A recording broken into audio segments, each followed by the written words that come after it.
Hey guys, Kevin the Card Scout here. Today I'm going to be talking about SGC, the grading card company, and I'm going to be talking about why I am going to start using them to grade my cards moving forward. I have been a long time supporter and user of BECKETT grading. I literally grew up and lived about a mile away from where the Sports Card National takes place in Chicago every year. So every year, BECKETT and PSA would be at the National, and instead of mailing in your cards, you can just go to their exhibit, stand, whatever, fill out a submission, and they'll take it to Texas with them. You can also do raw card grading and stuff at the National, which is kind of cool. That's where, they won't slab it, but they'll put it in like a plastic case, give a grade on it, but it's not in like the thick hard plastic. But yeah, so I've been grading with BECKETT for a long time. I have every reason to be like a homer of them because, I have a lot of cards graded with them that are, worth a decent amount of money. And I want that.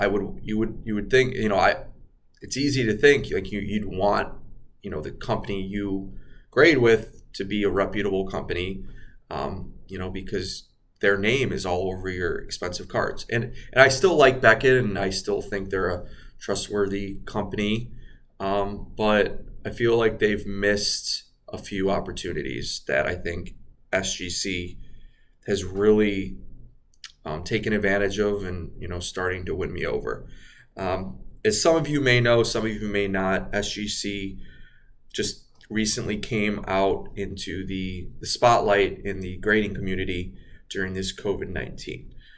During COVID-19, PSA being located in California and BECKETT in Texas, they weren't taking submissions for a certain period of time. And that really created a window of opportunity for SGC, which is located in Florida, to take submissions. Social media for SGC kind of spiked. You had some prominent YouTubers in the hobby and Instagrammers start using them. You saw good reviews. You saw quick turnaround times. And that's kind of how I caught on, and I decided to use them. So about a month and a half ago, 2 months ago, I did my first submission with SGC, about 10 cards, just wanted to try it out. And, I was expecting that 20-day turnaround time. Well, it didn't happen. I still haven't received my cards. But, I was upset, but right now I'm not. And the reason is I got some customer service. I got some feedback. I got an update as to why from the president. And that means a lot. It really does. In a hobby where authenticity and transparency are so important, not just with the companies, but in our cards, it's so nice to see a grading company just be real with the people that are, keeping them in business. During the same time, I submitted a card with BECKETT, and I called their office, barely could get on the phone with them. When I finally did get a hold of someone, I talked to him and I was like, hey, so, I did a 10-day turnaround time and it's been a month and a half. And they gave me, it's kind of like what it seemed to be like a scripted answer. Oh, it's an estimate. Oh, it's not a guarantee, which I understand. I do. But at the same time, us as collectors, when we go and we submit our cards and then we go to the area where it'll say 2-day, 5-day, 10-day, 20-day, and it has like a price next to it. We kind of have to decide when we're doing this, what works best for us. And of course, most of us want our cards back fast, but we have to pay a larger sum of money for that.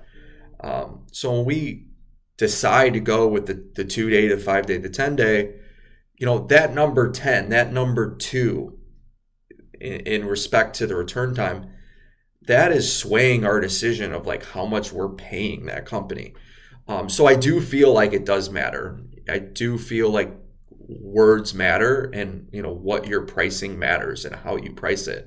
And with BECKETT, I've heard very similar um, opinions about PSA, but I haven't graded with PSA ever. I'm a longtime Beckett guy, but so I can't speak on that. But with Beckett, it's just I just don't feel like they were being transparent, and they weren't being transparent in their customer service. And I feel like SGC has finally come out there and said, and I recommend you guys go to SGC's Instagram, just do SGC, search SGC grading. And then if you click a link in their bio, you'll be able to see this whole article that I'm referring to. But Peter pretty much went further than he really needed to as a president of this company, and just went into every little detail about, first they apologized about, to all the new collectors like myself that had, got on the bandwagon, expected these turnaround times. He apologized for that. He understands where I'm coming from, and that is so nice. Like, yeah, like, could my cards go down in value because, I'm not, the NBA starting, and, I might have a Lonzo Ball. I do not collect Lonzo. I'm just using an example. I could have like a Lonzo Ball card, which the next week or two might be high, but let's be honest, once the guy like turns the ball over 7 times a game, cards going straight down. But yeah, so, I'm losing that opportunity, but at least I know what I'm dealing with. At least I know from this point on, I'm dealing with a company that they're going to tell it how it is. Peter, again, he went into, he apologized about, their service. He talked about how they're going to be doing service from this point on. They were doing the typical 2, 5, 10, 20-day turnaround time estimates, but they are now going to do a system where it's more of like a can't wait, like a guaranteed 5-day-ish turnaround time, where you would have to pay $100 a card. Now, are you going to be grading Zion base optics? No, because a Zion base optics worth $50, $60. Yeah, you'll get it back in 5 days, but you're taking out all the profit of that card. But are you going to be grading a Zion optic gold? Yeah, like there's value in that to pay that. And they're still going to do the $10, but it's going to be based on when they can get it back to you.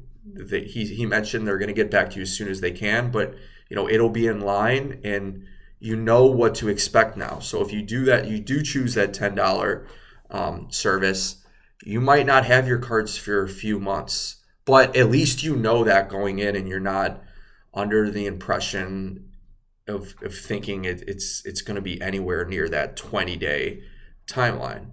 So I think being transparent in this industry is huge. Being a guy that's been involved in this hobby since I was a kid, literally, I feel like that's the biggest thing with me, and not just with grading companies, but with like Panini especially, and Topps even. I've just seen over the years like how things have changed, and opening packs, opening boxes. You can see when these companies are just trying to make a dollar, and that's scary, because I feel like that, not to get like super like deep into it, but I guess that's just for another video. But it's just, anyways, you'd like to see the companies that are running this hobby do things like what SGC did, and I think they deserve big kudos. I think a lot of collectors like myself are happy to see that transparency. But any of you new collectors coming in, most of my cards are graded with Beckett, but I will say, if you're looking for just, until Beckett and PSA comes out with their update, I recommend going with SGC right now. You know what you're going to get, and that's important in this industry. So, so from this point on, I see myself grading more with SGC.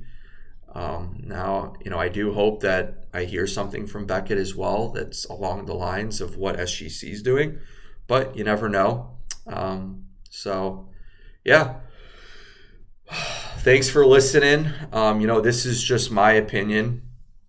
To everyone that's, big PSA and Beckett homers, I get it. It's, you still might never want to do SGC, and that's fine.